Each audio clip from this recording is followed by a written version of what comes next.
तो आज का क्लास स्टार्ट करते हैं। जो प्रीवियस टेस्ट हमने दिया था उसी से। और जहां भी प्रॉब्लम होगा प्लीज बतलाइएगा। तो पहला तो सबसे आसान है, ये तो जीके टाइप का क्वेश्चन है कि नेट इंटरेस्ट इनकम किसे कहते हैं। तो जो आपका अर्निंग हुआ और जो एक्सपेंस हुआ। एक मिनट रुकिए।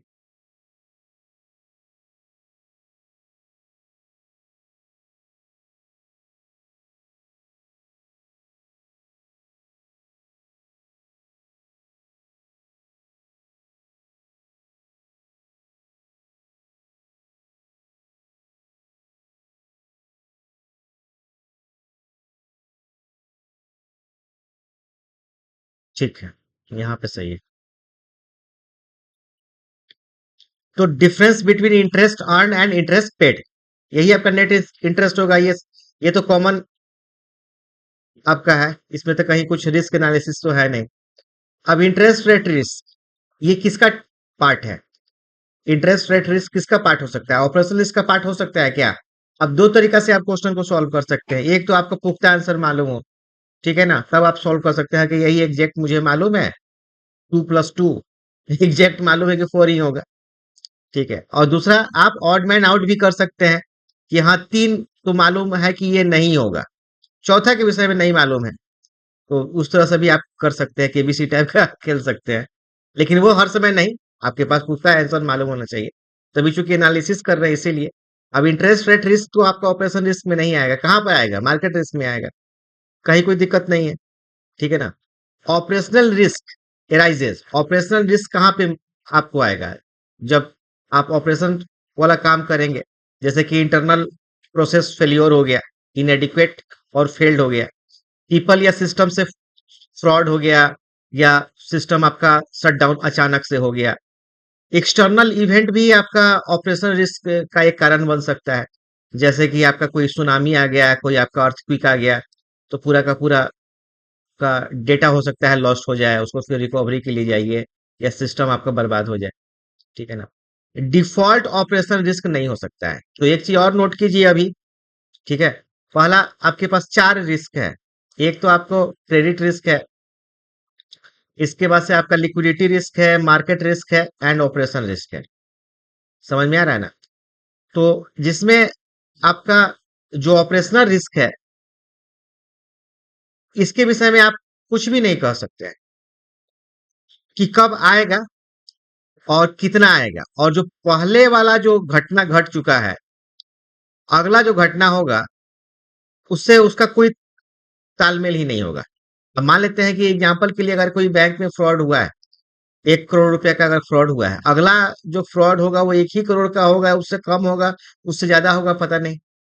तो ये ऑपरेशन रिस्क ऐसा अनएक्सपेक्टेड है, इवेंट है, जो डिफॉल्ट नहीं हो सकता है। डिफॉल्ट का मतलब क्या होता है कि पहले से मालूम है। जैसे सिस्टम आप खोलिएगा तो विंडो खुलता है, तो आपका डिफॉल्ट खुलता है, तो पहले से मालूम होता है कि हाँ ये होगा। तो ऑपरेशन रिस्क कभी भी डिफॉल्ट नहीं होगा। डिफॉल्ट मालूम चल जाए तो फिर रिस्क का कोई मतलब ही नहीं है, ठीक है ना। रिस्क कहाँ पे होगा? जहां अननोन है। रिस्क वहां पे बिल्कुल नहीं होगा जहां पे सब कुछ मालूम है, वहां तो रिस्क नहीं होगा ना। इसलिए डिफॉल्ट यहाँ पे नहीं होगा। उसी प्रकार मार्केट रिस्क आपको काफी अननोन, यहाँ पे ज्यादा आपको अप एंड डाउन में आपको मार्केट रिस्क मिलेगा। लिक्विडिटी रिस्क जो है, ये लिक्विडिटी रिस्क अगेन यहाँ पे आपको कुछ ना कुछ नोन रहेगा। ये आपका पैसा एनपीए में चला गया, या आपका बैलेंस शीट में कुछ कैश फ्लो का कमी हो रहा है, तो लिक्विडिटी रिस्क कुछ ना कुछ मालूम रहेगा। एंड क्रेडिट रिस्क भी आपको कुछ ना कुछ मालूम रहेगा। समझ में आ रहा है ना? तो credit risk and liquidity risk का ऑलमोस्ट आप पता लगा सकते हैं, बट मार्केट रिस्क का पता नहीं लगा सकते, ऑपरेशन रिस्क का पता नहीं लगा सकते। तो इसका आंसर क्या हो जाएगा? इसमें से कौन कौन सा एराइज फ्रॉम होगा? तो ए बी सी हो जाएगा। इसका आंसर क्या हो जाएगा? A B C. इसका आंसर सी हो जाएगा, ठीक है। A bank expects fall in price of a security if sell it in the market। तो थोड़ा सा मार्केट रिस्क को हमने एनालिसिस नहीं किया है, तो यहाँ पे थोड़ा सा मार्केट रिस्क में हम चलते हैं, पहले एनालिसिस कर देते हैं थोड़ा सा, जो है तो ज्यादा बेटर होगा। एक मिनट।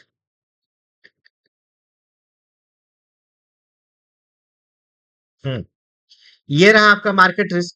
मार्केट रिस्क में ये सब रिस्क है, 1 2 3 4 5 6। ठीक है, तो थोड़ा सा नोट कर लीजिए। फॉरेक्स रिस्क तो ऐसे समझ में आ रहा है कि जब भी फॉरेन एक्सचेंज आप करेंगे, फॉरेक्स वाला काम करेंगे, तो उसमें फॉरेक्स रिस्क मिलेगा। प्राइस का मतलब ये होता है कि मार्केट में जो भी प्रोडक्ट होता है वो अप एंड डाउन होता है, ये तो मैं कितना बार बतला चुका। तो मार्केट में कोई भी प्रोडक्ट होगा, उसका प्राइस नहीं मालूम होगा, तो उसी को हम लोग प्राइस रिस्क कहेंगे। चाहे वो शेयर हो, चाहे बॉन्ड हो, चाहे डिवेंचर हो, चाहे कोई भी मार्केट रिलेटेड प्रोडक्ट हो। ठीक है, एक आपका हो गया लिक्विडेशन रिस्क। ठीक है, तो इसको अभी थोड़ा सा अभी बतलाते हैं। और एक हो गया लिक्विडिटी रिस्क, इस दोनों को अभी हम बतलाते हैं। सबसे पहले यील्ड कर्व रिस्क देखिए। जो यील्ड कर्व रिस्क होता है वो जनरली बॉन्ड में होता है। तो शायद आप जीआईबी में आपने बॉन्ड का चैप्टर पढ़ा होगा, तो उसमें यील्ड पढ़ा होगा। तो यील्ड कहाँ पर मिलेगा? मुझे बॉन्ड वगैरह में मिलेगा। तो बॉन्ड भी एक प्रकार का मार्केट रिलेटेड प्रोडक्ट है, इसीलिए वहां पे यील्ड कर्व रिस्क कहाँ मिलेगा? तो बॉन्ड में मिलेगा। ठीक है ना। देखिए बताया था ना कि शुरू में कि रिस्क मैनेजमेंट जो टीम है उसका क्या काम है? सबसे पहला तो काम यही है कि रिस्क को आइडेंटिफाई करना, कि कौन सा रिस्क है। उसके बाद ना ट्रीटमेंट होगा, पहले तो आइडेंटिफिकेशन होगा। अब एक आपका इम्बेडेड ऑप्शन रिस्क है, ये काफी वीबीआई है, इसको नोट कीजिए। इम्बेडेड ऑप्शन रिस्क क्या है? तो सबसे पहला तो ये नोट कीजिए कि जैसे कि एफडी है, फिक्स डिपॉजिट है। तो कस्टमर का बैंक के साथ एक पार्टिकुलर टर्म का कमिटमेंट है। जैसे कि मान लेते हैं कि 5 ईयर का कमिटमेंट है, कि कस्टमर ने जो है 1 करोड़ रुपया दिया आपको, या वाट एवर जो भी अमाउंट है, और आपने कमिटमेंट कर दिया आपके साथ कि 5 साल हम के बाद पैसा निकालेंगे। लेकिन आरबीआई तो वही बोली है कि जब मन करेगा वो पैसा निकाल के ले आ सकता है, लेकिन आप उसके लिए तो बैठे नहीं रहेंगे। आप उस पर कुछ ना कुछ तो अर्निंग करेंगे ना, तब पैसा निकालेंगे ना, तब तो पैसा उसका देंगे। या तो आप लोन दे देंगे इसको, या आप इन्वेस्टमेंट कर देंगे, कुछ ना कुछ तो आप 5 साल के लिए कर देंगे। लेकिन उसने क्या किया, 3 साल के बाद वो ब्रेक करने के लिए बोल रहा है, तो कहीं ना कहीं आपको भी लॉस होगा। समझ में आ रहा है ना। तो आपको भी इंटरेस्ट रेट का लॉस होगा, तो आप भी उसको इंटरेस्ट रेट का लॉस दीजिएगा। बीच में अगर कोई भी चीज ब्रेक होता है, in the middle of the term अगर कोई भी चीज ब्रेक होता है, चाहे इन्वेस्टमेंट या लोन, तो उसको हम लोग क्या बोलते हैं? इम्बेडेड कहते हैं, इम्बेडेड ऑप्शन। हाँ पूछिए। कुछ साउंड आया मेरे पास। अच्छा, तो इन करना चाहते हैं।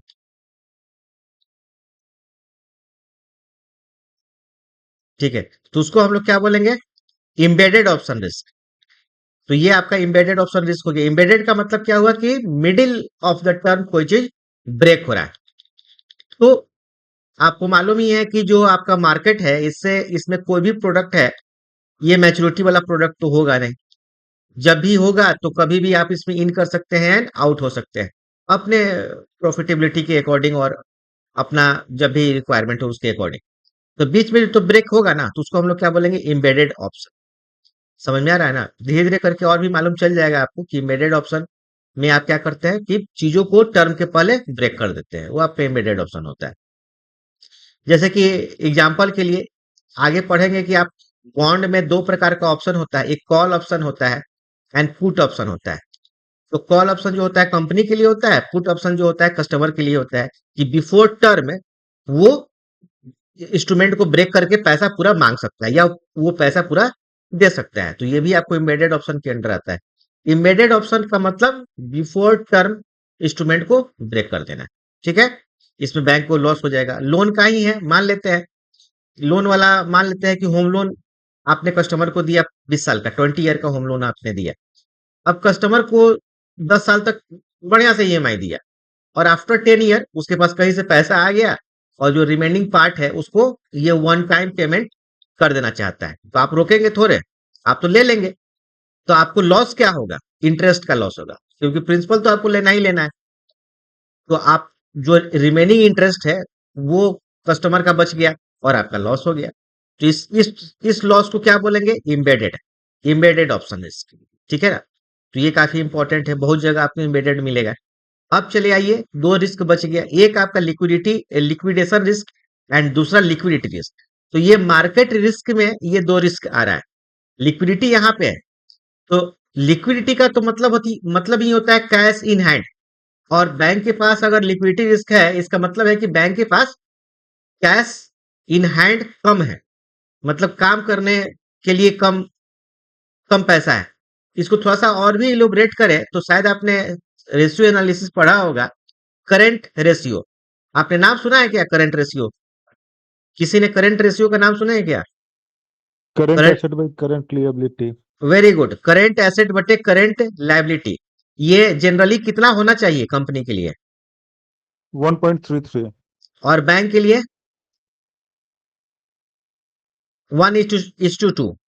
ठीक है, बैंक के लिए थोड़ा कम होना चाहिए एंड कंपनी के लिए थोड़ा सा ज्यादा होना चाहिए। जैसे कोई मैन्युफैक्चरिंग कंपनी है, टाटा स्टील है या और भी कोई मैन्युफैक्चरिंग कंपनी है, तो वो डेली बेसिस पे वेज वगैरह देती है या उसको रॉ मटेरियल की जरूरत ज्यादा पड़ती है, तो इसीलिए कंपनी के लिए लिक्विडिटी लिक्विड रेशियो थोड़ा सा ज्यादा होना चाहिए। और बैंक को केवल कस्टमर को ही ना देना है, कस्टमर का जो डिमांड डिपॉजिट है उसी के रिक्वायरमेंट को पूरा करना है, ऐसा कोई ऑब्लिगेशन तो है नहीं। बैंक में डेली बेसिस पे वेज तो देना तो है नहीं, इसलिए बैंक के लिए थोड़ा सा कम ये दिया गया 1.2। अब क्वेश्चन ये यहाँ से है, ये तो जनरल है, कि अगर मान लेते हैं कि आपने बैलेंस शीट एनालिसिस किया, लिक्विडिटी रेशियो आपने निकाला, और ये आपको 1:2 के जगह पे क्या हमने बतला रहा था, 1.2 है ना, ठीक है, मान लीजिए कि 2:1 आ जाए, तो इसका मतलब क्या हुआ? कंपनी के लिए आ जाए या बैंक के लिए आ जाए, इसका मतलब है कि ज्यादा कैश है, कैश इन हैंड कंपनी के पास क्या है, ज्यादा है, जितना रिक्वायर्ड है उससे ज्यादा है। तो कंपनी, इसका मतलब है कि उसका फ्यूचर प्लान कहीं ना कहीं डिस्टर्ब हो जाएगा। समझ में आ रहा है ना? तो लिक्विडिटी, जनरली लिक्विडिटी का मतलब ये होता है कि आपके पास एडिक्वेट पैसा होना चाहिए, लेकिन कितना होना चाहिए? जितना जरूरत हो उतना ही होना चाहिए। नहीं तो आप इसको सेविंग कर दीजिए, बैंक में इन्वेस्टमेंट कर दीजिए, कुछ ना कुछ कर दीजिए। तो ये तो ओरिजिनल लिक्विडिटी रिस्क का मतलब हुआ। अब चलिए आइए, मार्केट में लिक्विडिटी रिस्क का क्या मतलब होता है। तो मार्केट में आप चीजों को बाई करते हैं, परचेज करते हैं, या फिर आप सेल करते हैं। तो जब भी ये काम होता है, मतलब बाई एंड सेल एक ही सिक्का का दो पहलू है। ठीक है ना, कोई कोई ना कोई सेल करेगा तो कोई बाई करेगा, कोई बाई करेगा तो कोई सेल करेगा, तभी वो बाई करेगा। एक ही सिक्का का पहलू है। इसका मतलब है कि जिसने बाई किया है, समझ में आ रहा है ना, वो पैसा देगा, ये इसका देगा। और जो सेल किया है, जो बाई किया है वो पैसा देगा, एंड जो सेल किया है उसको पैसा मिलेगा। तो सेटलमेंट तो उसी दिन हो जाना चाहिए, लेकिन जनरली सेटलमेंट कुछ कुछ प्रोडक्ट का उस दिन नहीं होता है। पहले तो T+2 सेटलमेंट का था, अब T+1 हुआ है, अब धीरे धीरे ये टी होने को है। मतलब कहीं ना कहीं मार्केट में लिक्विडिटी का थोड़ा सा प्रॉब्लम है सेटलमेंट में। समझ में आया है ना, सेटलमेंट में थोड़ा सा प्रॉब्लम है। तो अगर आपको ऐसा कभी सामना करने का मौका मिला, तो उसको आप लोग क्या बोलेंगे? Liquidation risk. समझ में आ रहा है, लिक्विडेशन रिस्क। तो ये जो जब भी लिक्विडेशन रिस्क होगा, तो किसी एक प्रोडक्ट पे होगा। तो एक तो सेटलमेंट में आपको प्रॉब्लम हो रहा है, दूसरा कि आपका किसी भी कारण से आपका आपका डाउनसाइड पोटेंशियल इतना नीचे चला गया है। जैसे कि मार्केट का ग्राफ क्या होगा, मार्केट का ग्राफ अप डाउन होगा, अप डाउन होगा। अब किसी खास मौका पे आपका इतना डाउन चला गया है कि आप अगर वहां पे आप अगर लॉस को बुक करते हैं, तो बहुत ज्यादा लॉस बुक हो जाता है। तो आप क्या करेंगे? आप छोड़ देंगे, होल्ड कर देंगे यहाँ पे। यहाँ पे क्या कर देंगे? होल्ड कर देंगे। और फिर आगे चलकर आप वेट करेंगे कि ये ऊपर की ओर जाएगा, तो फिर यहाँ पे हम इसको सेल करेंगे और पैसा रिकवरी कर देंगे। जैसे कोविड के समय हुआ था, रातों रात प्रधानमंत्री आए और बोल दिए कि जो है बंद हो जाएगा पूरा इंडिया, और वर्ल्ड भी बंद हो गया। तो उस समय क्या हुआ कि मैन्युफैक्चरिंग और सब कुछ रुक गया, और इंडिया का नहीं, वर्ल्ड का, मतलब पूरा वर्ल्ड जो है एकदम रुक गया। तो आप उस समय का ग्राफ देखेंगे, तो ग्राफ अचानक से रातों रात, मतलब ऐसे ऐसे होते होते ये ऐसे हो गया। अब इस पोजीशन पे आप क्या करेंगे? तो सभी जो अच्छे अच्छे इन्वेस्टर है, सभी ने अपने एसेट को होल्ड कर दिया, या फिर यहाँ पे वो, अगर आपके पास कैश बचा हुआ है तो आपने लगा दिया, क्योंकि कल होकर ये फिर तो ऊपर उठेगा ही। और वैसा ही हुआ कि जिसने वहां पे पैसा लगाया वो आज बहुत अच्छा से जो है काम कर रहा है। समझ में आ रहा है ना? तो तो इस चीज को हम लोग क्या बोलेंगे? लिक्विडेशन। कि किसी भी चलते, किसी भी कारण से अगर आप अपने एसेट को लिक्विडिटी में कन्वर्ट नहीं कर पा रहे हैं, तो दिस इज कॉल्ड लिक्विडेशन। लेकिन ये ट्रांजैक्शन लेवल पे होता है। क्लियर ना, ये किसी एक के लिए नहीं होता है, ये ट्रांजैक्शन लेवल पे होता है। एंड लिक्विडिटी का मतलब क्या हुआ कि पूरे मार्केट में पैसा की कमी है किसी खास वजह से। जैसे हमने ये आपको आ, ये वही जो नाम लिया था कोविड वाला, जो कोविड वाला सिचुएशन वो लिए, क्योंकि वो तो हर समय नहीं ना सिचुएशन वो आएगा। समझ में आ रहा है ना, हर समय हर एक एसेट अप एंड डाउन होगा या किसी खास वजह से। जैसे कि आप एक दूसरा भी एग्जांपल हम दे रहे हैं, जैसे कि वोडा ये वोडाफोन आइडिया तो है ही, साथ में आप इसका नाम ले लीजिए, क्या इसका नाम है, पेटीएम। पेटीएम का आप ग्राफ देखिएगा, तो पेटीएम का ग्राफ अचानक से ऊपर होते हुए नीचे आ गया। समझ में आ रहा है ना, अब भी आपको हम पेटीएम का ग्राफ दिखलाते हैं, तो क्यों आया था दिखलाते हैं तो ज्यादा समझ में आएगा। कुछ ग्राफ को समझना चाहिए, क्योंकि बार बार समझाने का मौका मिलेगा नहीं।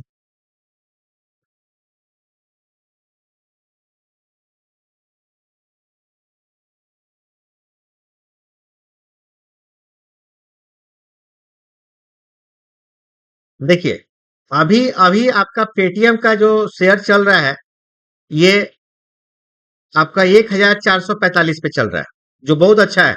ठीक है, अभी अच्छा चल रहा है, लेकिन थोड़ा सा आप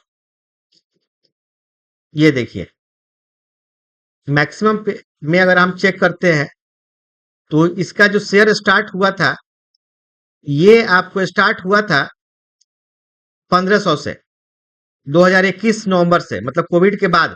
और ये शेयर ऊपर आया था 1742 82 पे। ठीक है ना, लेकिन उसके बाद से इसका परफॉर्मेंस बढ़िया नहीं हुआ, नीचे आया।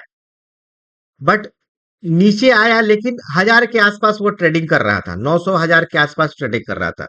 यहां पर देखिए 370, समझ में आ रहा है ना, 370। तो ऐसा क्या हुआ था, इस समय आप चेक करेंगे कि आरबीआई ने पेटीएम को, आपको जो कस्टमर का वो अकाउंट ओपन करता था उसको ओपन करने से मना कर दिया था। अचानक से उसने रातों रात बोला कि आप केवाईसी बढ़िया से नहीं करता है, क्या केवाईसी के ऊपर ऑब्लिगेशन लगा दिया था, और बोल दिया कि आप डिमांड डिपॉजिट नहीं ले सकते, क्योंकि पेटीएम को आपको पेमेंट बैंक का लाइसेंस मिल गया था, लेकिन उसको मना कर दिया गया, तो उसका शेयर रातों रात गिर गया।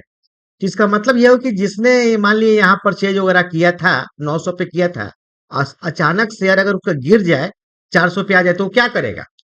या तो लॉस बुक कर लेगा कि अब इस बर्बाद हो गया, या फिर उसको होल्ड करेगा और बाद में ऊपर की ओर जाएगा। तो ये तो केवल एक शेयर के साथ हुआ ना, उसके गलती के चलते हुआ। उस परिस्थिति में सारे तो एचडीएफसी तो डाउनफॉल नहीं दिखला रहे थे ना, ऐसे एसबीआई तो डाउनफॉल नहीं दिखला रहे थे ना। तो सिचुएशन दो तरह का, कि पार्टिकुलर शेयर नीचे जा रहा है, पार्टिकुलर इंस्ट्रूमेंट नीचे जा रहा है, या पूरा का पूरा मार्केट नीचे जा रहा है। समझ में आ रहा है ना, 2020 का अगर मार्केट देखिएगा तो सबके लिए नीचे है। टाटा स्टील की बात कीजिए, टाटा स्टील की बात कीजिए, 2000 का जो मार्केट देखिएगा वो सबके लिए नीचे होगा। ये देखिए, यहाँ पे 2000 का मार्केट है 2020 में, ये सबके लिए नीचे है। देख लीजिए ना, 29 ऊपर से आया, 64 से 29 आ गया। आप छोड़िए, तो दूसरा है, आपको टीसीएस का दिखलाते हैं। टीसीएस, और आपके दिमाग में कोई कंपनी है, अगर आप इन्वेस्टमेंट वगैरह मार्केट में करते हो तो वो देख लीजिएगा। ठीक है ना, टीसीएस का देखिए कहाँ पे था, ये 69 पे था 2000 में। यहाँ पे जो सबसे नीचे वाला ग्राफ होगा वो समझिए कि 2000 का है, 27 पे आ गया। समझ में आ रहा है ना, 73 से सीधे 27 पे आ गया, उसके बाद से फिर बाउंस बैक हुआ। तो आज के डेट में तो पूछिए ही नहीं, कि किसी का भी आप शेयर देखिएगा, इन्फोसिस का देखिएगा, इन्फोसिस, स्टील थोड़े है इन्फोसिस। ठीक है ना, तो पहले आपको मार्केट समझना नहीं होता था, लेकिन आज आपको मार्केट थोड़ा सा समझना है। संजीव जी, समझ में आ रहा है ना? हाँ ये सर, आ ये देखिए रहा है। 2020 में जो है आपको नीचे की ओर गिरा हुआ है, समझ में, उसके बाद से बाउंस बैक हुआ है। तो जिसने यहाँ पर पैसा लगाया होगा वो उसका बहुत अच्छा हुआ होगा। खैर, तो यहाँ पे लिक्विडिटी रिस्क आपको तीन तरह का हुआ। पहला क्या हुआ कि अगर ऑर्गेनाइजेशन में अगर पैसा की कमी है तो उसको ओरिजिनल लिक्विडिटी रिस्क के नाम से हम जानेंगे। अगर ऑर्गेनाइजेशन में पैसा की कमी है तो ये लिक्विडिटी रिस्क, जो 4 रिस्क है, credit risk, market risk, liquidity risk, operation risk, वो लिक्विडिटी रिस्क हुआ। ऑर्गेनाइजेशन में पैसा की कमी है तो अगर मार्केट में पैसा की कमी है तो ये आपका क्या हो जाएगा, मार्केट लिक्विडिटी रिस्क हो जाएगा। ये पूरे मार्केट में किसी खास वजह से कमी है, जैसे रिसेशन के चलते कमी हो गया, जैसे आपको 2007-8 में अमेरिका वगैरह में आया था, उसके चलते कमी हो गया। कुछ ऐसा आपको ये आ गया, कोविड टाइप का सिचुएशन आ गया, उसके चलते हो गया, या फिर आपका कोई ऐसा कोई वार हो गया, किसी कंट्री जो है वो बर्बाद हो रहा था, उसके चलते हो गया।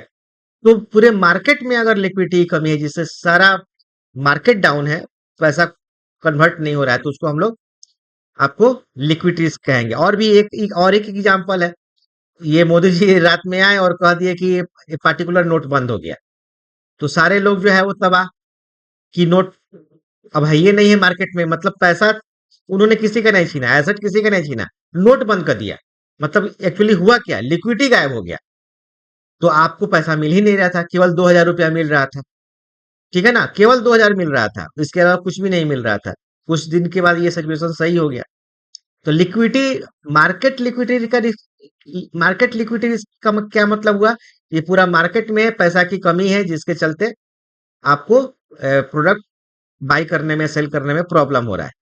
ये जो मॉनेटरी पॉलिसी है, मॉनेटरी पॉलिसी जो है, ये एक्चुअली लिक्विडिटी रिस्क को ही तो मैनेज करता है। ठीक है ना, आगे चल के बतलाएंगे। एंड अगर एसेट लिक्विडेशन रिस्क है, ये क्या हुआ, asset liquidation. Asset liquidation risk का मतलब हुआ कि किसी एक प्रोडक्ट को प्रॉब्लम है लिक्विडिटी में कन्वर्ट होने का, ये आपको एसेट लिक्विडेशन हुआ। एंड ऐसे कोई बोलेगा लिक्विडिटी रिस्क क्या है, जिसका मतलब है कि पार्टिकुलर ऑर्गेनाइजेशन को प्रॉब्लम है। ठीक है ना, तो देखिए 3 जगह पे आता है। ठीक है लतिका, सब समझ में आया कि नहीं आया, इतना समझाया कम से कम 10 मिनट हम जी लिक्विडिटी सर। रिस्क को, हाँ लिक्विडिटी रिस्क को समझाए। तो ये आपको है। अब चलिए उस क्वेश्चन पे आते हैं कि वहां पे क्या है। तो इसमें बोला है कि a bank expect to fall in price of a securities. ठीक है संजीव जी, देखिए क्या है कि ये बैंक जो है एक्सपेक्ट कर रही है कि पार्टिकुलर सिक्योरिटीज का प्राइस जो है वो नीचे गिर सकता है, पार्टिकुलर सिक्योरिटी का। तो if it is sell in the market, मैंने अगर मार्केट में वो सेल करेगा तो उसका प्राइस नीचे गिर जाएगा। तो what is the risk that bank is facing, market risk, operation risk, asset liquidation risk and market liquidity risk, क्या होगा। पर्टिकुलर एक सिक्योरिटी का है तो एसेट लिक्विडेशन रिस्क होना चाहिए। हाँ, एसेट लिक्विडेशन रिस्क होना चाहिए। हम्म, समझ में आ रहा है ना, यही चीज है, यहाँ पे एसेट लिक्विडेशन भी है एंड मार्केट लिक्विडिटी भी है। तो जब तक आप पूरा अच्छी तरह से पकड़ नहीं होगा, तब तक आप समझ नहीं पाएंगे कि इसका कौन सा आंसर होगा और क्यों होगा। ऐसे नंबर पा लेना अलग बात है, लेकिन समझ के नंबर पाना वो इम्पोर्टेंट है। इन्वेस्टमेंट इन म्यूचुअल फंड, तो म्यूचुअल फंड में इन्वेस्टमेंट आपका इसमें से कौन सा होना चाहिए, जीरो, मीडियम, हाई, क्या होना चाहिए। मीडियम होना चाहिए सर। मीडियम होगा। हाँ मीडियम होगा, वेरी गुड। अब इसके जो है पीछे ये है कि मार्केट का कोई भी प्रोडक्ट, इसको तो एकदम आप नोट ही कर लीजिए कि मार्केट का कोई भी प्रोडक्ट है वो जीरो रिस्क वाला नहीं होगा। नहीं होगा। हाँ, लो रिस्क हो सकता है, चाहे गवर्नमेंट सिक्योरिटी ही क्यों ना हो, जीरो रिस्क का नहीं होगा, लो रिस्क होगा। क्योंकि बता चुके हैं गवर्नमेंट सिक्योरिटीज में भी 2 रिस्क होता है, एक आपका क्रेडिट रिस्क होता है एंड दूसरा मार्केट रिस्क होता है। मार्केट रिस्क होता तो है। क्रेडिट रिस्क जो होता है वो ये होता है कि गवर्नमेंट पैसा नहीं देगी, बट ऐसा नहीं हो सकता, गवर्नमेंट पैसा दे देगी, लेकिन जब तक वो पैसा नहीं देगी उसका इंस्ट्रूमेंट मार्केट में खरीद बिक्री होगा, और उस समय वहां फ्लक्चुएशन हो सकता है किसी खास रीजन से, this is called market risk, वो होगा। तो मार्केट का कोई भी प्रोडक्ट होगा वो लो से हाई हो सकता है। अब म्यूचुअल फंड जो है वो क्या है, तो जनरली जो आपका कैपिटल मार्केट है, जनरली जो कैपिटल मार्केट है या मनी मार्केट है, तो यहाँ से काफी पैसा लोग बनाते हैं, और गवर्नमेंट को देख लीजिए यहाँ इन्वेस्टमेंट करते हैं, बैंक यहाँ इन्वेस्टमेंट करती है। मतलब जिनको मार्केट का नॉलेज है वो यहाँ पे इन्वेस्टमेंट करके पैसा काफी लेता है। तो इसके लिए आपको डीमैट अकाउंट ओपन करना होता है, ट्रेडिंग अकाउंट ओपन करना होता है, और आप कीजिए। लेकिन जो आम जनता है, समझ में आ रहा है ना, जो पैसा मार्केट में इन्वेस्टमेंट करना चाहता है, उसके पास ना ही नॉलेज है, ना ही कैपिटल है, ना ही टाइम है, दिन भर वो काम करता है, और ना ही रिस्क बियरिंग कैपेसिटी है। ये 4 चीज इंपॉर्टेंट है अगर आप मार्केट में इन्वेस्टमेंट करते हैं तो। आपके पास नॉलेज होना चाहिए, आपके पास कैपिटल होना चाहिए, क्योंकि अगर होल्ड हो गया तो इसका मतलब नहीं घर का खाना पीना रुक जाए, आपका जनरल खर्च रुक जाए, नहीं। आप आपके पास बैकअप होना चाहिए, समझ में आ रहा है ना, ताकि कुछ दिन तक छोड़ दे उसको, क्योंकि कभी ऐसा नहीं हो सकता है कि मार्केट एकदम से नीचे रहेगा, नीचे ऊपर होता रहता है। और आपके पास टाइम होना चाहिए, तो जनरली जो टाइम होता है वो तो डे टाइम होता है मार्केट का, जिस समय जनरली हम लोग काम करते रहते हैं। और रिस्क आपका होना चाहिए कि ऐसा ना कि वो बहुत लोग का इतना मार्केट गिर जाता है कि हार्ट फेल कर जाए, समझ में, तो उस टाइप का नहीं होना चाहिए। तो जनरल पीपल के पास ये नहीं होता है, इसीलिए जनरल पीपल के पास म्यूचुअल फंड का ऑप्शन है। कि म्यूचुअल फंड में क्या होता है, एक, हालांकि म्यूचुअल फंड का हम एक अलग से क्लास लेंगे, आप देखिएगा। म्यूचुअल फंड में एक एसेट मैनेजमेंट कंपनी होती है, जिसको हम लोग म्यूचुअल फंड की कंपनी कहते हैं, जैसे एसबीआई म्यूचुअल फंड। एसबीआई के बाद आप जो, आप तो 40-42 कंपनी आ गई है, ठीक है ना, बहुत सारी कंपनी है। तो ये आपके बदले में इन्वेस्टमेंट करता है, और वो जो इन्वेस्टमेंट करता है उसके पास ढेर सारा पैसा होता है, तो वो आपको अलग अलग फंड में इन्वेस्टमेंट करता है। और आपको जैसा रिस्क बियरिंग कैपेसिटी है, जैसे कि आप अगर कोई मान लीजिए 60 साल का आदमी गया 10 लाख रुपया लेके कि इसको म्यूचुअल फंड में मुझे डालना है, तो आप उसको क्या क्या एडवाइस दीजिएगा? आप उसको बोलिएगा कि बॉन्ड वाले फंड में डाल लो, डेप्ट फंड में डाल लो, ठीक है ना, गवर्नमेंट सिक्योरिटी वाले फंड में डाल दो, ताकि आपको लॉस ना हो, ठीक है। समझ में आ रहा है ना? तो ये सब इम्पोर्टेंट है कि जो जब जब म्यूचुअल फंड की बात आती है, तो वहां पे जो प्रोडक्ट है वो लो से लेकर मीडियम से लेकर हाई तक भी है, जो इक्विटी फंड है। जीरो वाला तो बिल्कुल नहीं हुआ। तो म्यूचुअल फंड की जब हम लोग बात करेंगे तो ओवरऑल हम लोग मीडियम की बात कर सकते हैं, कि मीडियम रिस्क इन्वेस्टमेंट की बात हम लोग कर सकते हैं। ये वाला क्वेश्चन आप लोग नहीं बनाए होंगे, इसलिए नहीं बनाए होंगे कि फॉर्मूला ही हम जो है नहीं बतलाए थे, तो आप नहीं बनाए थे। तो यहाँ पर फॉर्मूला बहुत सिंपल है। हालांकि हमने जो आपको फाइल दिया था उसमें ये फॉर्मूला था। जी सर। हाँ, तो जो हमने फाइल देखा दिया था था। उसमें फॉर्मूला तो था कि इसका आंसर डेली 4। हाँ बस, वोलेटिलिटी। बस हाँ, जो जो आपका डेली वोलेटिलिटी होता है, उसका हम्म। उसके अंदर रूट अंडर जो आपका डे होता है वही टी। होता है, तो बस यही हो जाएगा। तो इसका आंसर लगभग आपका 3 पॉइंट समथिंग हो जाएगा, शायद 4 इसका आंसर है। क्या है? 3% सर, हाँ शायद। 3% है, क्यों 3 से ज्यादा हो जाएगा, 3 तिहाई हाँ 3.3, मतलब 10 का तो हाँ रूट 3 के हाँ, अबव आएगा, ये लेकिन बात 3 हाँ हम भी कर दिए थे। हाँ, तो ठीक है, इसका आंसर क्या है, वह ए है, क्योंकि 4 इंटू 4 6। 16 हो जाएगा, तो 16 तो ए होगा है नहीं। सर, ए। हाँ ए ही 3 हाँ है। है, हाँ, 3 वही है। मैं बताया था कि 4 होने के लिए तो आपको 16 चाहिए ना, हाँ हाँ। तो 16 तो बहुत दूर दूर तक नहीं है 10। हम्म। हाँ। तो विच of the following is zero risk investment? Zero risk किसका है? जीरो रिस्क इन्वेस्टमेंट वाला कौन है? अब आप इसमें से बताइए। कोई नहीं है। तो जीरो रिस्क इन्वेस्टमेंट तो सबसे पहले खोजिए कि वो मार्केट रिलेटेड प्रोडक्ट नहीं नहीं है, होना नहीं चाहिए। है ये हाँ सारे इसमें, मार्केट नन रिलेटेड ऑफ है। The above. हाँ, तो ये आपका नॉन ऑफ द एबव हो जाएगा, क्योंकि जीरो रिस्क होने के लिए मार्केट वाला प्रोडक्ट नहीं होना चाहिए, इक्विटी नहीं होना चाहिए, बैलेंस म्यूचुअल नहीं, डेप्ट म्यूचुअल फंड नहीं होना चाहिए। इसका नॉन ऑफ द एबव हो जाएगा। ये एनालिसिस करना आप सीख जाइए, ठीक है ना। तो हाँ, क्वेश्चन समझ के बनाना है, ऐसे नहीं बनाना है। A bank funds its assets from A pool of composite liabilities. तो ये बात तो सही है कि जो बैंक का फंड होता है, कोई भी बैंक होती है, तो ये डिपॉजिट एक्सेप्ट करती है, और इस डिपॉजिट पे वो लोन देती है, इन्वेस्टमेंट करती है, ठीक है ना। तो जो डिपॉजिट होता है वो बैंक के लिए क्या होता है? सॉरी सॉरी सॉरी, नहीं, लाइबिलिटी होता है लाइबिलिटीज वो। होता है, लाइबिलिटीज होता है। एंड ये वाला जो पोर्शन होता है ये बैंक के लिए एसेट होता है। एसेट होता है। तो इसी को तो बोलता है कि ये जो बैंक के पास जो फंड होता है, ये क्या होता है? पूल ऑफ डिपॉजिट होता है। पूल ऑफ डिपॉजिट होता है, मतलब डिपॉजिट को खींचता है पब्लिक से। तो इसी को लिखा हुआ है कि ये बैंक फंड जो होता है, इट्स एसेट फ्रॉम, बैंक का जो फंड होता है वो क्या होता है? एसेट्स होता है, उसको एसेट कैटेगरी में डालिएगा। वो आता कहाँ से है? From a pool of composite deposit, मतलब सभी एनडीटीएल को एनडीटीसी मिलाकर, सभी एनडीटीएल को मिलाकर, ठीक है ना। तो इसमें क्या क्या होता है, तो apart from credit risk and operational risk, bank इसमें क्या क्या फेस कर सकती है, बोलिए, बैंक इसमें क्या क्या फेस कर सकती है।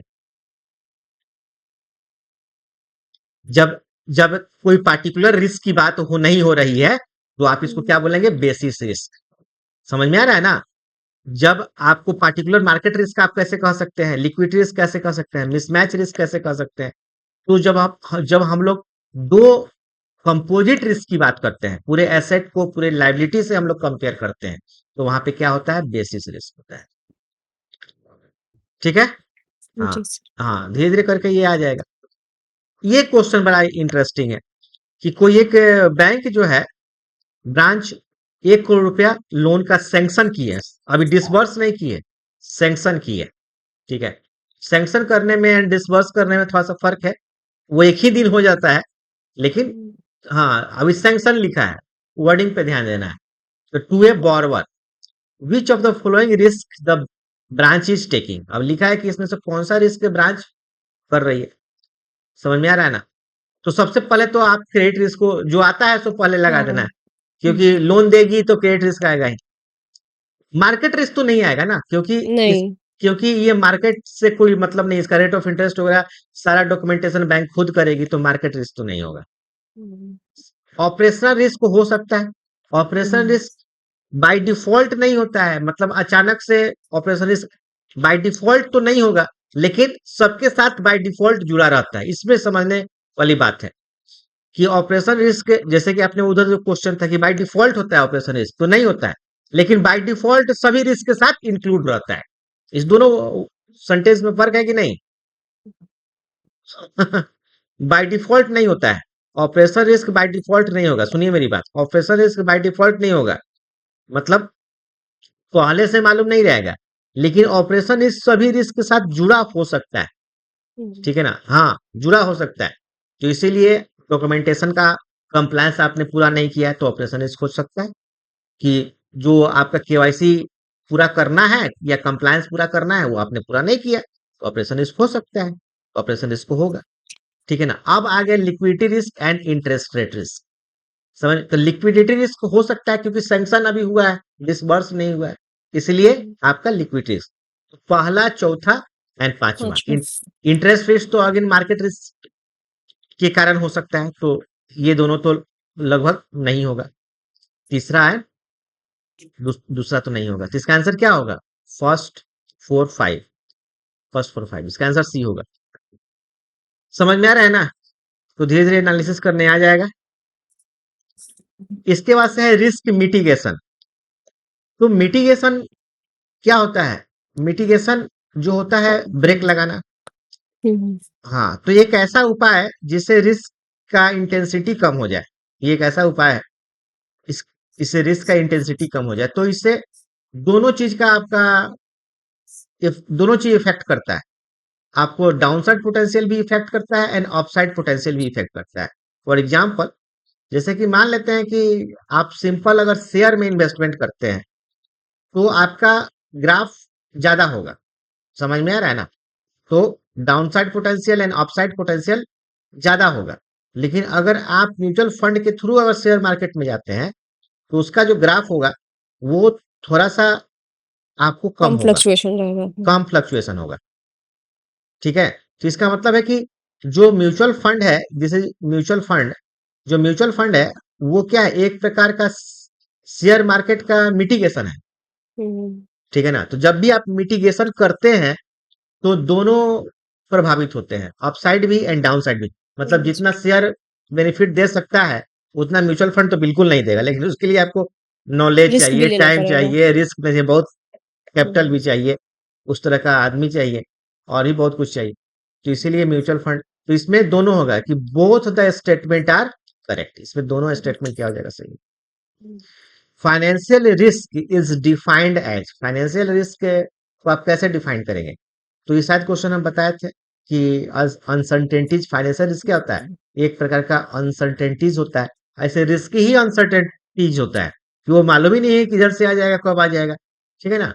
तो resulting in adverse variation of profitability और आउटराइट लॉसेज। एक्चुअली यहाँ पे रिस्क को थोड़ा सा हम और इलोबरेट करना चाहेंगे कि रिस्क केवल प्रॉफिट का नाम नहीं है। रिस्क, सॉरी, रिस्क जो है केवल लॉस का नाम नहीं है, रिस्क प्रॉफिट का भी नाम है। अब ये कैसे? लॉस को तो अक्सर लोग रिस्क से आपको कह देते हैं कि हाँ, रिस्क मतलब लॉस, कि रिस्क है तो लॉस हो गया। बट रिस्क है तो प्रॉफिट भी ज्यादा हो गया तो वो भी रिस्क है।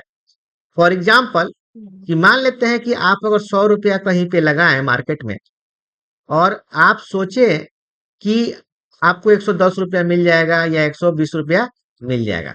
अचानक से कुछ ऐसा अनएक्सपेक्टेड हो गया कि आपको 150 मिल गया या 200 मिल गया। समझ में आ रहा है ना?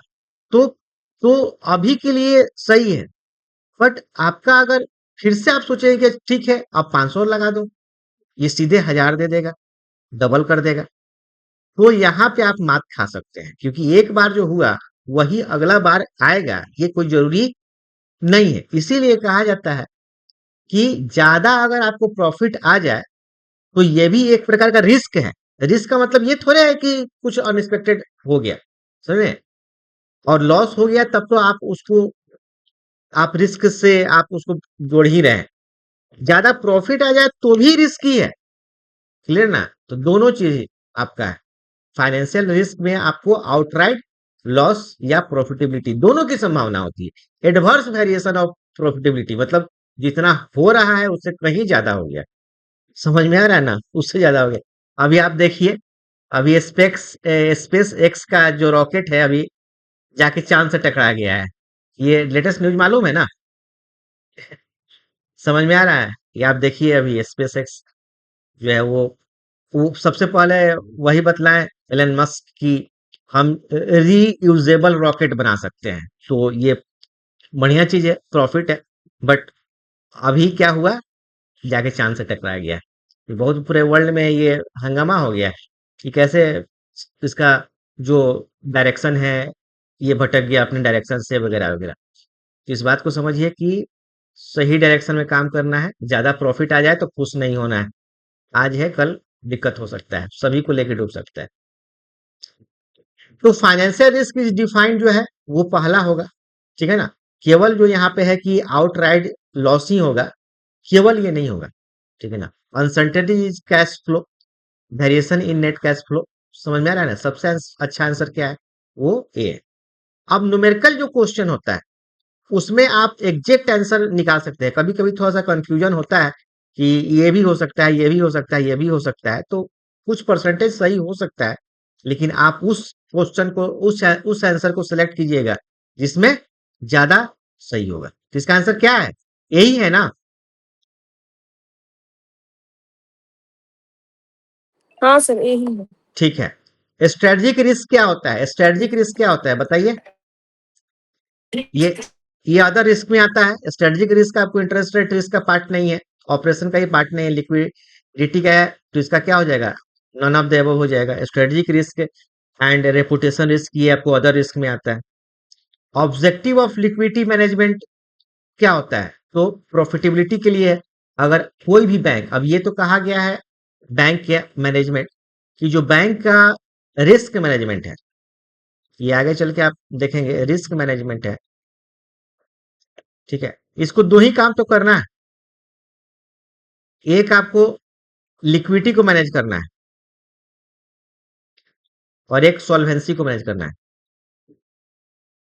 इस दोनों को नोट करिए, लिक्विडिटी एंड सॉल्वेंसी। लिक्विडिटी जो होगा वो आज बचा बचा लेगा, क्योंकि आज आपका जितना खर्च है वो लिक्विडिटी से आप कर लेंगे। सॉल्वेंसी आपको कल बचा लेगा, कल के लिए जो आपको खर्च होगा वो सॉल्वेंसी बचा लेगा। समझ में आ रहा है ना? सॉल्वेंसी क्या हो गया? एक तरह का लॉन्ग टर्म इन्वेस्टमेंट हो गया, वो आपका सॉल्वेंसी हो गया। तो रिस्क मैनेजमेंट का यही तो काम है। ये काम अगर कोई भी बैंक कर लेती है तो समझिए कि वो अपनी बैंक अच्छा से चला लिया, उसका मैनेजमेंट बैंक को अच्छा से चला रहा है। तो यहाँ पर वही है कि लिक्विडिटी मैनेजमेंट का मतलब क्या है कि इंश्योर प्रॉफिटेबिलिटी, प्रॉफिटेबिलिटी को लेकर आना और इंश्योर लिक्विडिटी, और दोनों को लेके आना। समझ में आ रहा है ना? तो बोथ इसका आंसर हो जाएगा, आइदर नहीं होगा, तो चाहे वो चाहे वो नहीं, दोनों चाहिए। समझ में आ रहा है ना? दोनों चाहिए, कोई एक नहीं चाहिए, दोनों चाहिए। बैंक्स नीड लिक्विडिटी, बैंक को लिक्विडिटी क्यों चाहिए? तो मीट डिपॉजिट विड्रॉल, समझ में आ रहा है ना? फंड लोन डिमांड, दोनों चाहिए एक ही नहीं चाहिए, दोनों चाहिए। Investment in RBI bond at 6.5% interest rate, मैंने कोई आरबीआई का बॉन्ड है, स्पेशली वो गवर्नमेंट वाला बॉन्ड नहीं होगा, ठीक है ना? आरबीआई को तो पैसा खुद नहीं चाहिए, वो तो स्पॉन्सर करती है गवर्नमेंट के द्वारा, तो उसको खुद चाहिए नहीं। तो आरबीआई ने कोई, अब मान लेते हैं बॉन्ड इशू किया जो 6.5% का इंटरेस्ट रेट दे रहा है, इसका मैच्योरिटी है 5 ईयर। अब आपको बतलाना है कि इसमें से कौन सा होगा, बताइए।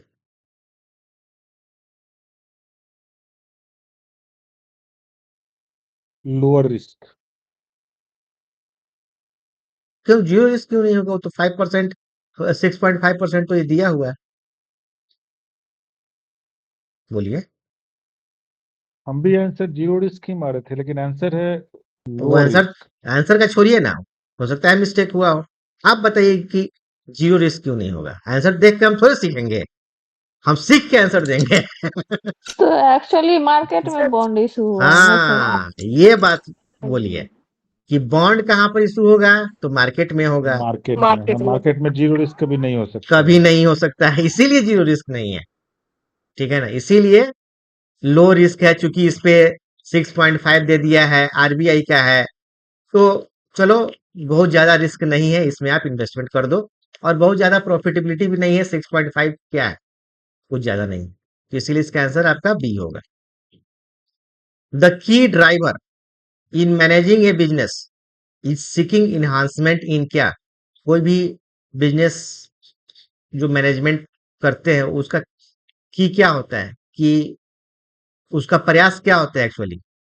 तो जो भी अपना कैपिटल लगाया है उसमें बढ़िया रिटर्न मिले, रिटर्न ऑन इन्वेस्टमेंट, एंड साथ में उसका रिस्क मैनेजमेंट कैपेबिलिटी का भी काम है, ठीक है ना?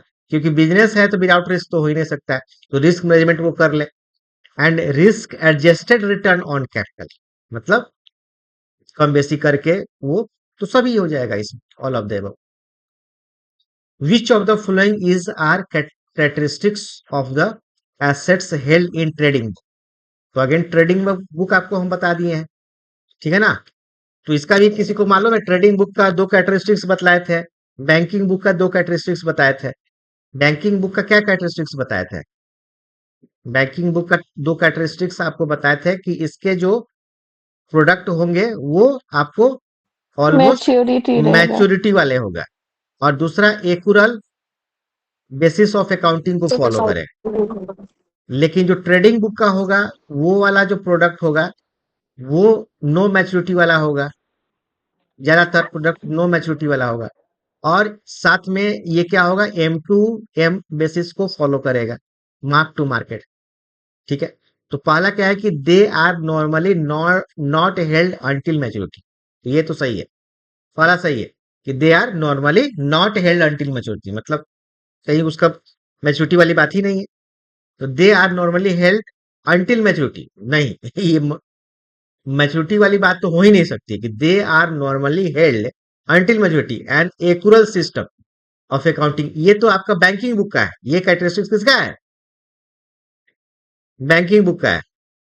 एंड सी क्या है? Mark to market system is followed, तो ये आपका सी हो जाएगा, ए एंड सी, ठीक है? इसका आंसर क्या हो जाएगा? डी हो जाएगा। समझ में आ रहा है ना? ए एंड सी, हाँ, ए एंड सी, ठीक है। इसके बाद से the liquidity risk of banks arises from, तो बैंक का लिक्विडिटी रिस्क कहाँ से मिलेगा, बतलाइए।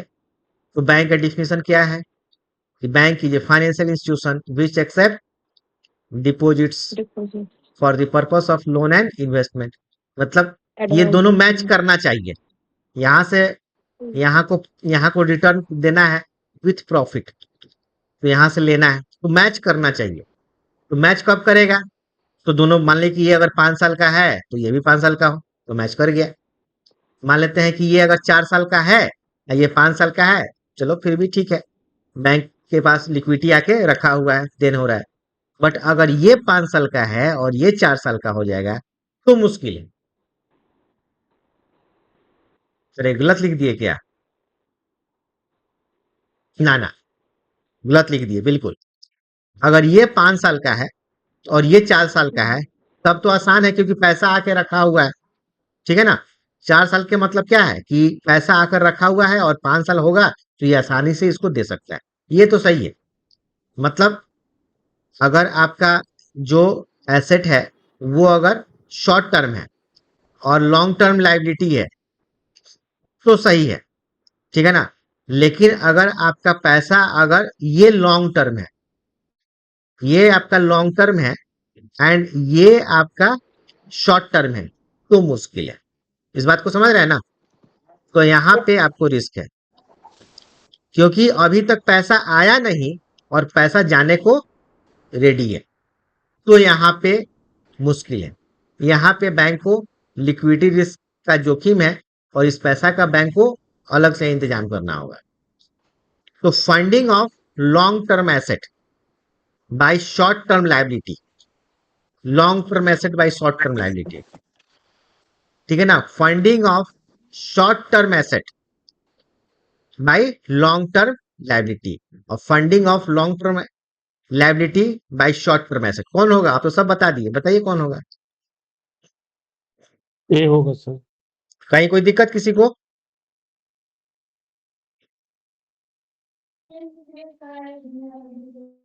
बोलिए, आगे बढ़ा यही जाए। होगा सर। हाँ मैंने, ठीक है, मैंने आगे बढ़ा जाए। चलिए नेक्स्ट क्वेश्चन, कंट्री रिस्क। तो कंट्री रिस्क आपको क्रेडिट रिस्क का एग्जांपल है, इसको ऐसे नोट कीजिए। कंट्री का मतलब पैसा जो है गया है, पैसा आ नहीं रहा है, तो एक प्रकार का क्रेडिट रिस्क का ये है। और सवर्निंग रिस्क भी इधर ही आता है, जो आप शुरू में पूछ रहे थे। 20 number question, which of the following is not a operational risk. इसमें से ऑपरेशनल रिस्क, इसमें से कौन नहीं है? तो कौन सा नहीं है? कंप्लायंस तो ऑपरेशन रिस्क के अंदर आएगा, ट्रांजैक्शन ऑपरेशन रिस्क के आएगा, लीगल रिस्क ऑपरेशन रिस्क के आएगा। काउंटर पार्टी रिस्क क्या होता है बताइए? बताइए काउंटर पार्टी रिस्क क्या होता है?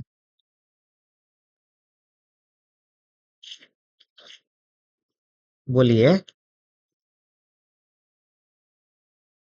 काउंटर पार्टी रिस्क जो है ये आपको क्रेडिट रिस्क का एक पार्ट है। काउंटर पार्टी रिस्क मतलब सामने वाले पार्टी को हम पैसा दिए और वो पैसा अभी नहीं लौटा रहा है, इसी को तो हम लोग क्रेडिट रिस्क कहते हैं। तभी तो मेरा लोन एनपीए में जाने की संभावना होता है। तो ये क्रेडिट रिस्क है, आंसर क्या हो जाएगा? डी हो जाएगा। एंड सिस्टम रिस्क मतलब स्पेशली ये सीबीएस सिस्टम की बात कर रहा है, ठीक है, कंप्यूटर वाले की बात कर रहा है। तो सिस्टम रिस्क आपको ऑपरेशन रिस्क का पार्ट हो सकता है। क्लियर ना? तो कौन नहीं है? तो डी इसका आंसर ये नहीं है, ठीक है।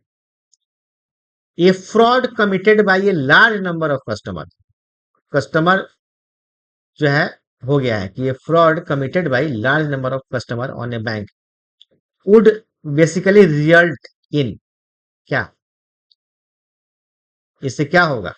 नया वाला जो कस्टमर आएगा वो बैंक की तरफ जाने का कोशिश करेगा, मे भी फ्रॉड हो जाए, तो ये आपका रेपुटेशन रिस्क का रिस्क हो सकता है। Loss of trust due to unauthorise activity on customer account, again customer जो है, हाँ, ये रेपुटेशन रिस्क हो सकता है। रेपुटेशन। हाँ, कि अनऑथराइज है तो जो भी कस्टमर होगा वो सस्पिशस हो जाएगा, क्या पता नहीं पैसा मिलेगा ना मिलेगा। For securities issued across international border, समझ में आ रहा है ना? दूसरे दूसरे जगह पर पैसा गया है। Changes in the legal and government environment can make it difficult for investor to collect. तो यही, इसी को हम लोग सवर्निंग रिस्क कहते हैं, this is known as sovereign risk. ये दूसरे देश का जो रिस्क होता है वो सवर्निंग रिस्क होता है, और यही आपको क्रेडिट रिस्क का भी पार्ट है। तो अगर सवर्निंग रिस्क नहीं दिया रहता है तो हम लोग क्रेडिट रिस्क पे टिक मारते हैं, बट वो उसका दे ही दिया है सवर्निंग।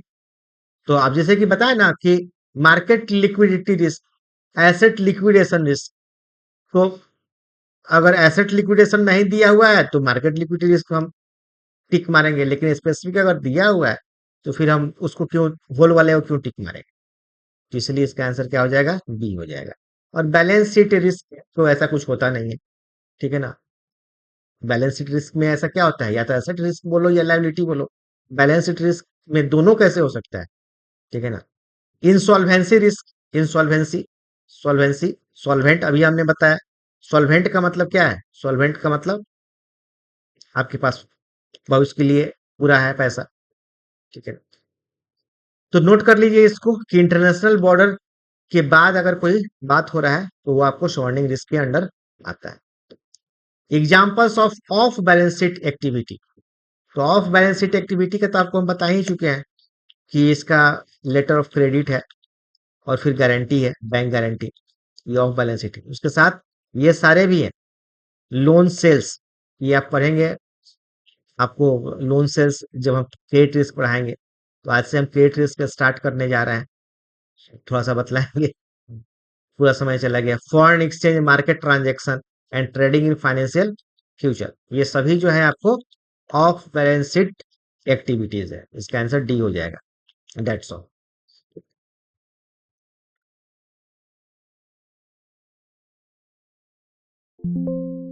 ठीक है, आप कोई कंफ्यूजन नहीं है किसी को।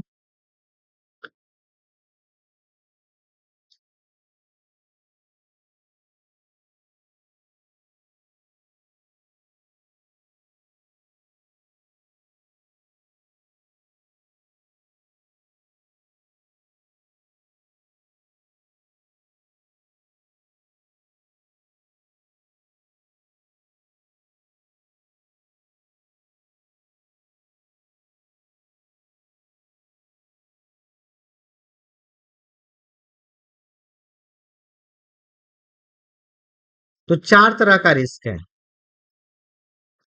Credit risk, liquidity risk, market risk and operation risk. तो सबसे पहले जो आज स्टार्ट करने जा रहे हैं वो आपको क्रेडिट रिस्क स्टार्ट करने जा रहे हैं, ठीक है ना।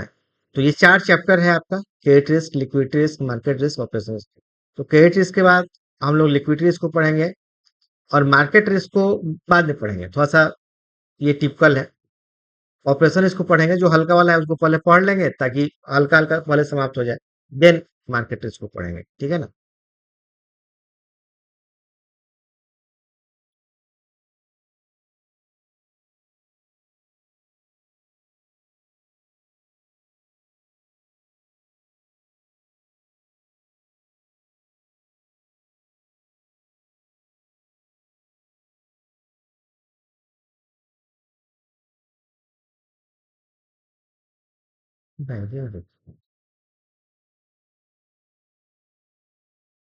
एक मिनट रुकिए।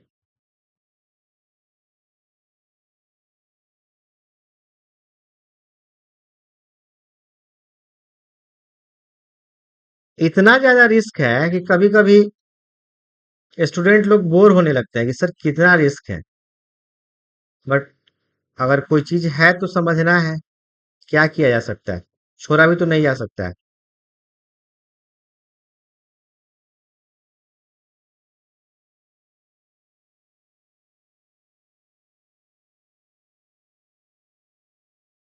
चलिए, तो एक नया चैप्टर स्टार्ट करने जा रहे हैं, क्रेडिट रिस्क। अभी तक जो आपको हम पढ़ा रहे थे वो रिस्क इन बैंकिंग बिजनेस पढ़ा रहे थे, ठीक है ना। Chapter number 11 and chapter number overall 12, ये हम पढ़ा रहे थे रिस्क इन बैंकिंग बिजनेस, जिसमें हमने बताया कि रिस्क क्या होता है, डिफरेंट टाइप ऑफ रिस्क क्या होता है। आज से हम पार्टिकुलर रिस्क को स्टार्ट कर रहे हैं, क्रेडिट रिस्क। तो ऐसे क्रेडिट रिस्क कहाँ पे मिलता है, तो क्रेडिट रिस्क आपको लोन वाले पार्ट में मिलता है कि जब भी आप banker bank as a customer को लोन देते हैं तो कुछ पार्ट नहीं आने का खतरा होता है, लोन को एनपीए में कन्वर्ट होने का रिस्क होता है, इसी को हम लोग क्रेडिट रिस्क के नाम से जानते हैं।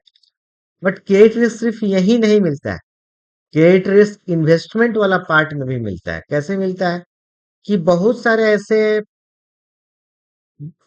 ऐसे एक्टिविटी होता है या ऐसे फाइनेंशियल इंस्ट्रूमेंट होता है या मार्केट का भी ऐसा इंस्ट्रूमेंट होता है जो लोन वाला होता है, तो उसमें भी क्रेडिट रिस्क मिलता है।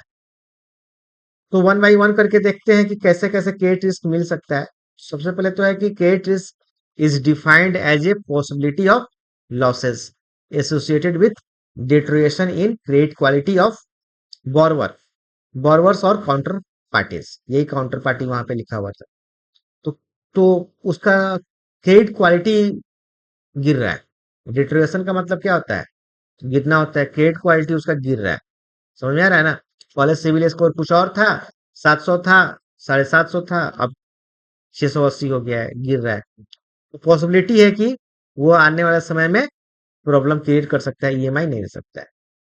तो एक जो है, इसके बाद से और क्या है कि it arises from banks dealing with an individual, corporate, bank, financial institution and sovereign. देखिए सॉवर्निंग में आ गया। तो क्रेडिट रिस्क कब होता है? कि जब आप इन सारों के साथ डील करते हैं, मतलब इंडिविजुअल के साथ डील करें तभी क्रेडिट रिस्क हो सकता है, कोई कॉर्पोरेट के साथ डील करे तभी क्रेडिट रिस्क हो सकता है। क्योंकि अब जो लोन है, ये लोन आप को ऐसे तो रिटेल लोन होता है, इंडिविजुअल हो गया रिटेल लोन, और आपको कॉर्पोरेट लोन होता है जो कॉर्पोरेट के साथ डील करते हैं। एक बैंक दूसरे बैंक को भी लोन देती है कि नहीं? जैसे B1 बैंक है, ये B2 को लोन देती है call risk, call notice and term money के अंडर देती है ना। तो वहां भी हो सकता है आपका एक फाइनेंशियल इंस्टीट्यूशन दूसरे फाइनेंशियल इंस्टीट्यूशन को लोन देता है, एक बैंक दूसरे कंट्री को भी हो सकता है लोन दे, वहां के बिजनेस को लोन दे। जैसे कि आपका एक्सटर्नल कमर्शियल बोरवर का नाम सुना है क्या? ईसीबी, ईसीबी का आप लोग नाम सुने हैं? External commercial बोरवर। समझ में आ रहा है ना? जिस तरह से एफडीआई होता है ना, एफडीआई फॉरेन डायरेक्ट इन्वेस्टमेंट, ठीक है। कभी कभी ये पूछा जाता है कि एफआईआई एंड एफडीआई में क्या डिफरेंस है, एफआईआई एंड एफडीआई में क्या डिफरेंस है? तो आप क्या बोलेंगे? Foreign institutional investor and foreign direct investment, दोनों में क्या डिफरेंस है? तो जो फॉरेन इंस्टीट्यूशन को लिख लीजिए, काफी इंपॉर्टेंट है। जो फॉरेन इंस्टीट्यूशनल इन्वेस्टर हैं, ये आपको कैपिटल मार्केट में इन्वेस्टमेंट करते हैं, स्पेशली ये कैपिटल मार्केट में इन्वेस्टमेंट करते हैं। और बता चुके हैं कि कैपिटल मार्केट में आपको 5 तरह के इन्वेस्टर इन्वेस्टमेंट करते हैं। पहला कौन? पहला तो खुद प्रोमोटर होता है कंपनी का, प्रोमोटर बता चुके हैं। दूसरा कौन? तो यही दूसरा एफआईआई, मतलब ये बड़े वाले हैं, बाहर से कोई पैसा लेकर आते हैं तो बड़ा आता है, ठीक है ना, पूरे मार्केट को मैनिपुलेट कर सकते हैं। शेयर के भाव जो है, अब देखिए बताया था कि जो मार्केट है एंड जो बैंक है, तो बैंक का जो प्रोडक्ट का जो रेट ऑफ इंटरेस्ट होता है, वो बैंक का जो मैनेजमेंट है वो अप एंड डाउन करता है। जैसे आज आप देखे होंगे कि रेपो रेट वही रह गया, रेपो रेट में आरबीआई ने कोई चेंजिंग नहीं किया, जो प्रीवियस था उसी को कंटिन्यू किया।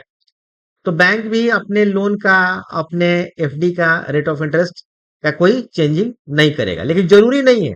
बैंक अगर चाहे तो चेंज कर सकता है, आरबीआई उसको नहीं बोलेगी। समझ में आ रहा है ना? तो जो बैंक का रेट ऑफ इंटरेस्ट होता है वो बैंक के हाथ में होता है, लेकिन जो मार्केट का जो रेट ऑफ इंटरेस्ट होता है वो किसी के हाथ में नहीं होता है। वो मार्केट रिलेटेड फैक्टर्स के हाथ में होता है, जिसमें बहुत सारे फैक्टर्स मिलते हैं। डिमांड सप्लाई तो सबसे इम्पोर्टेंट है, उसका से गवर्नमेंट का पॉलिसी हुआ, इन्फ्लेशन हुआ, जीडीपी हुआ, वर्ल्ड वार हुआ, बहुत सारे ऐसे, ठीक है ना। और ये एफआईआई, तो एफआईआई भी आके मार्केट को अफेक्ट कर सकते हैं कि बहुत सारा पैसा एक बार में लगा देंगे, तो इससे लगेगा कि शेयर के भाव ऊपर जाने लगा, ठीक है ना, शेयर के भाव ऊपर जाने लगा। और जब जब रिटेल इन्वेस्टर उसमें पैसा लगा देंगे, जब जब शेयर का प्राइस ऊपर चला जाएगा, तो वो अचानक से पैसा अपना निकाल लेंगे। तो लगाए कम पे, ले गए ज्यादा पे। समझ में आ रहा है ना? फर्स्ट कौन गया? रिटेल इन्वेस्टर, राइट ना? तो ये शेयर नीचे गिर गया, तो रिटेल इन्वेस्टर फंस गए। तो ये मार्केट को मैनिपुलेट करते हैं। इसके बाद से आपका डीआईआई है, domestic institutional investor. Domestic institutional मतलब जैसे कि हमने बताया था कि इसमें आपका डोमेस्टिक इंस्टीट्यूशनल इन्वेस्टर में आपका म्यूचुअल फंड आ गया, म्यूचुअल फंड है। म्यूचुअल फंड आ गया, इंश्योरेंस का यूलिप प्लान आ गया, इसके बाद से एनपीएस आ गया। तो ये सारा चीज यस। आपका, हाँ, डीआईआई हो गया। इसके बाद हमने क्या बताया था आपका, तब आपका रिटेल इन्वेस्टर, गवर्नमेंट। हाँ हाँ, तब गवर्नमेंट, वेरी गुड, तब गवर्नमेंट गवर्नमेंट है है, तो। गवर्नमेंट है, एंड देन रिटेल। ये 5 लोग हैं जो इन्वेस्टमेंट करते हैं मार्केट में, 5 तरह के लोग। तो तो यहीं से आपका ये सब भी मिलता है, क्रेडिट रिस्क का भी ये कारण हो सकते हैं। तो वन बाय वन करके यहाँ पे दिया गया है कि डायरेक्ट लेंडिंग जब आप करते हैं तो ये सबसे पहला कारण क्रेडिट रिस्क का होता है, जो काउंट जिसको हम लोग काउंटर पार्टी रिस्क कहते हैं। इसके बाद से आप जब गारंटी देते हैं तो वहां भी गारंटी या लेटर ऑफ क्रेडिट जो ऑफ बैलेंस शीट आइटम अगर ऑन बैलेंस शीट आइटम में कन्वर्ट हो जाए वो भी एक क्रेडिट रिस्क का कारण हो सकता है। जैसे कि हमने ग्राफ से बताया था कि मान लेते हैं कि 2 कंपनी के बीच में डीलिंग हो रहा है C1 एंड C2 के बीच में, लेकिन C1 जो है वो बोल रहा है C2 को कि आप बैंक गारंटी मुझे दिलवाओ, राइट ना। तो बैंक गारंटी क्या है, कमिटमेंट ही है, कैश फ्लो तो हुआ नहीं, राइट ना। बट इसका जो ड्यू डेट था उस समय इसने पैसा दिया नहीं, तो C1 बैंक को बोलेगी पैसा दीजिए, तो कैश फ्लो यहाँ पे हो जाएगा। और ये जो है उसके बाद से दिवालिया हो गया, C2 दिवालिया हो गया या जो भी हुआ, तो इसको पैसा मिला नहीं, विजय माल्या भाग गया, तो बैंकों को दिक्कत हो गया। तो ये क्या हुआ, क्रेडिट रिस्क का एक पार्ट हो गया। तो ये भी आपको क्रेडिट रिस्क का पार्ट हो सकता है। इसके बाद से ट्रेजरी ऑपरेशन बताए थे कि केवल आपका लोन वाला ही पार्ट क्रेडिट रिस्क में नहीं आता है, इन्वेस्टमेंट वाला भी पार्ट क्रेडिट रिस्क में आ सकता है। क्यों, क्योंकि वहां पे भी बॉन्ड वाला आपको प्रोडक्ट होते हैं। तो जितना भी बॉन्ड है, जितना भी मनी मार्केट का प्रोडक्ट है, वो सारा का सारा क्या है, लोन ही तो है। तो इसीलिए ट्रेजरी ऑपरेशन में भी क्रेडिट रिस्क आ सकता है, ठीक है ना। सिक्योरिटीज ट्रेडिंग बिजनेस, तो सिक्योरिटी ट्रेडिंग बिजनेस तो कुछ खास नहीं है, nothing but market related product.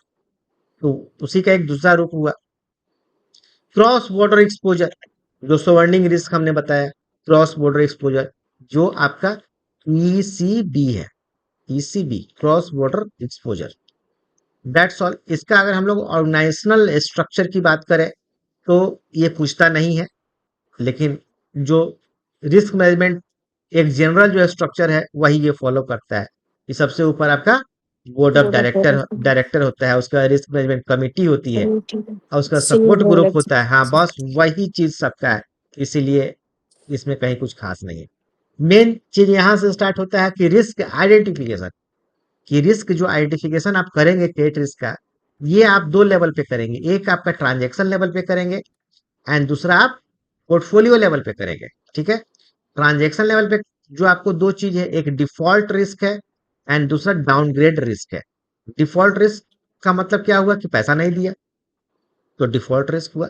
Downgrade risk का मतलब पैसा तो दे रहा है बट उसका क्रेडिट स्कोर धीरे धीरे डिट्रियोटिंग हो रहा है, घट रहा है, तो ये डाउनग्रेड रिस्क हुआ, राइट ना। और पोर्टफोलियो रिस्क क्या हुआ कि पोर्टफोलियो हमने लोन का जो बना था, जो बैंक ने लोन का पोर्टफोलियो बनाया था उसको बैंक ने कंसंट्रेट कर दिया। कंसंट्रेट का मतलब क्या हुआ कि किसी खास सेक्टर में ज्यादा लोन दे दिया, समझ में आ रहा है ना। अभी जानते हैं, इस पे एक चीज हमको याद आया, अभी अभी कोई एक म्यूचुअल फंड, हालांकि हम पब्लिकली इसको नहीं बताते हैं तो लोग बोलेंगे कि म्यूचुअल फंड तो आप बोलते हैं प्रमोट करते हैं सर, म्यूचुअल फंड बढ़िया चीज है रिटेल इन्वेस्टर के लिए, लेकिन बहुत बढ़िया चीज नहीं है, बहुत सारी चीज उसमें राज भी है। अभी एक एक्सिस बैंक के म्यूचुअल फंड वहां पे उसने क्या किया था, सेबी ने उसको पकड़ लिया था। क्या किया था कि बताया ना कि जो एफआईआई है एंड जो डीआईआई है ये मार्केट को मैनिपुलेट कर सकते हैं। तो डीआईआई जो है म्यूचुअल फंड वाले, क्योंकि इसके पास तो ढेर सारा पैसा होता है, अब किसी खास अगर शेयर को खरीदेगा और बहुत अरबों रुपया अगर लगा देगा, करोड़ों रुपया लगा देगा, तो मार्केट का शेयर अप जाना ही जाना है। क्योंकि जो मार्केट का फैक्टर होता है वो बाद में इफेक्ट करता है एंड जो डिमांड सप्लाई होता है वो पहले इफेक्ट करता है। तो लगाने के पहले अगर किसी ये मित्र को बोल दे कि भाई कल हम ये शेयर लेने वाले हैं, करोड़ रुपया का इनफ्लो होने वाला है कैश का, आप खरीद लो, राइट ना। और उसके बाद से उसका मित्र या उसका रिलेटिव खरीद लेता है और वो कल पैसा लगा देता है, तो मार्केट क्या हो जाएगा, आपकी ओर चला जाएगा। समझ में आ रहा है ना? बाद में वो फिर निकाल देगा और उसके पहले उसको बता देगा, भाई निकाल लो, मामला जो है जो होना था हो गया है। तो ये अगर आप बार बार करेंगे तो सेबी पकड़ लेगी, सेबी तो छोड़ेगी नहीं। एक होता है हॉर्स ट्रेडिंग, आपने नाम सुना है क्या? चलिए ठीक है, बाद में बतलाएं, बहुत सा चीज है। तो कंसंट्रेशन क्या होता है? कंसंट्रेशन का मतलब ये होगा कि एक जगह अपने फंड को कंसंट्रेट नहीं करना है, चाहे वो लोन का हो चाहे इन्वेस्टमेंट का। इसीलिए बैंक जब अपना पोर्टफोलियो बनाती है तो बहुत डाइवर्सिफाइड करती है कि कुछ पार्ट होम लोन में, अब जैसे कि होम लोन में दी। अब होम लोन आप ऐसा नहीं कि जितना आपके पास लोन का फंड होगा वो सारे को आप होम लोन में दे देंगे, नहीं दे देंगे। उसका भी एक लिमिट होगा कि हाँ ये होम लोन में देना है, ये पर्सनल में देना है, ये एजुकेशन में देना है, ये आपको प्रायोरिटी सेक्टर के लिए है। ठीक है ना? ये सब का जो है होता है, तो इसी को बोलते हैं कंसंट्रेशन नहीं करना है। ठीक है। और भी है कि अपना जो देश है, जो देश में भी आपको हर एक राज्य का आपको, देखिए मैप तो हमसे बनेगा नहीं, हर एक राज्य का आपको जो है बनाना है अपर लेवल पे, कि आपको जम्मू कश्मीर में देना है तो अलग अलग आपको राज्य में देना है। कारण कि किसी खास राज्य में अगर कुछ खास चीज हो गया तो ये नहीं कि बैंक नेशनलाइज बैंक रुक जाए, तो इसीलिए जो है वहां पर भी तो कंसंट्रेशन नहीं, देखिए जो डाइवर्सिफिकेशन है वो मिटिगेशन का सबसे पहला आपको काम करता है। एंड इसके बाद से अगर कंसंट्रेशन कीजिए किसी भी कारण से, अगर आपका लोन का जो एनपीए है, लोन का एनपीए अगर आपका ज्यादा आने लगा, लोन का एनपीए अगर ज्यादा आने लगा तो क्या हो जाएगा? मान लीजिए कि किसी बैंक को अगर 1% का एनपीए हो रहा है तो बर्दाश्त करेगी, 2% का एनपीए हो रहा है बर्दाश्त मतलब करेगी। मैंने एक तो धीरे धीरे स्ट्रेस बढ़ेगा ना, तो बर्दाश्त करेगी करेगी, समझ, लेकिन कितना बर्दाश्त करेगी? बैंक ने तो सीएआर मेंटेन की है ना, कैश एडिक्वेसी रेशियो मेंटेन की है ना बेसल के अंदर, तो करेगी। उसके लिए कितना करेगा? पूरा जितना प्रॉफिट आ रहा है वो सब थोड़े सीएआर में लगा दिया है, जो लॉ है जो नॉर्म है उसी के अकॉर्डिंग लगाया है। तो वो भी है कि हाँ पार्टिकुलर परसेंटेज तक ही आपको बचा सकता है, जो आपने कुछ प्रॉफिट का कुछ हिस्सा आपने रखा है, कुछ बचा सकता है। ठीक है ना? बहुत ज्यादा स्ट्रेस बढ़ जाएगा तो क्या हो जाएगा? सिस्टमैटिक रिस्क आ जाएगा, सिस्टमिक रिस्क या सिस्टमैटिक रिस्क। ठीक है। इसका मतलब क्या हुआ? इंट्रेंसिक रिस्क भी इसको कहते हैं। इसका मतलब क्या हुआ कि पूरे सिस्टम को फेल्योर अब कर रहा है, पूरा सिस्टम फेल्योर हो रहा है, बैंक अब डूबने के कागर कगार पे आ गई है। तो कोई भी अगर किसी भी कंट्री का एक कोई बड़ी बैंक अगर डूबती है तो केवल एक बैंक का नुकसान नहीं होता है, वो पूरे कंट्री का नुकसान होता है, क्योंकि किसी भी कंट्री का जो इकोनॉमी है वो बैंक पे ही डिपेंड होता है, राइट ना? तो इसीलिए कहा जाता है कि बैंक को डूबने नहीं दिया जाता है, और खासकर जो नेशनलाइज बैंक है उसको नहीं डूबने दिया जाता है, दूसरे बैंक में मर्ज कर दिया जाता है। गवर्नमेंट जो है उसको सपोर्ट कर देती है, जैसे यस बैंक के साथ अभी हाल फिलहाल में होगा। और यही चीज आपका हुआ था लेमन ब्रदर के साथ अमेरिका में, जिसके चलते सोचिए कि अमेरिका जैसा देश में आपको रिसेशन लेके आया था 2007। तो ये केस स्टडी के रूप में बताया जाता है। तो यही सब चीज है, ये आपको different type of credit risk है, और इसी का यहाँ पे दिया हुआ है, ये हम भेज देते हैं, इसको आप पढ़ के आइएगा। तो अगेन क्रेडिट रिस्क का ये डिफरेंट टाइप है। अब इसके बाद से कि क्रेडिट रिस्क में क्या है, कि क्रेडिट रिस्क में भी आपका क्या है? आइडेंटिफिकेशन है। आइडेंटिफिकेशन तो हो ही गया, डिफरेंट टाइप ऑफ रिस्क है। क्रेडिट रिस्क में कंट्रोल वाली बात है, तो कंट्रोल आपके हाथ में नहीं है। ठीक है ना? कंट्रोल काउंटर पार्टी के हाथ में है, आपके हाथ में नहीं है। आप केवल नजर रख सकते हैं कि आप अपना जो एमआईएस है उसको अच्छा से मेंटेन कर सकते हैं, आप उसका स्कोर कार्ड पे, सिविल स्कोर पे नजर रख सकते हैं। ठीक है।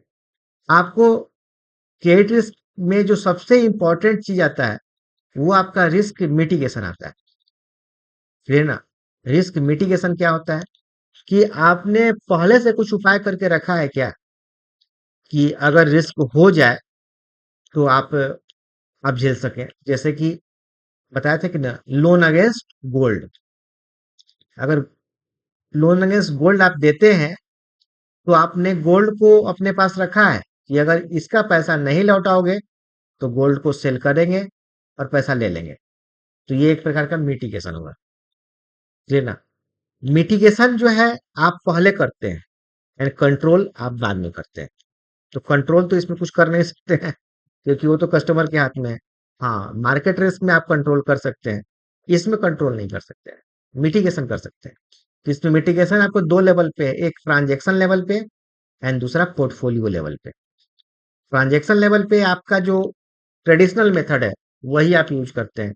जैसे आप बताए ना कि कोलेट्रल रख लिए, जैसे कि आप गारंटी रख लिए, यही सब चीज आप ट्रांजेक्शन लेवल पे करते हैं।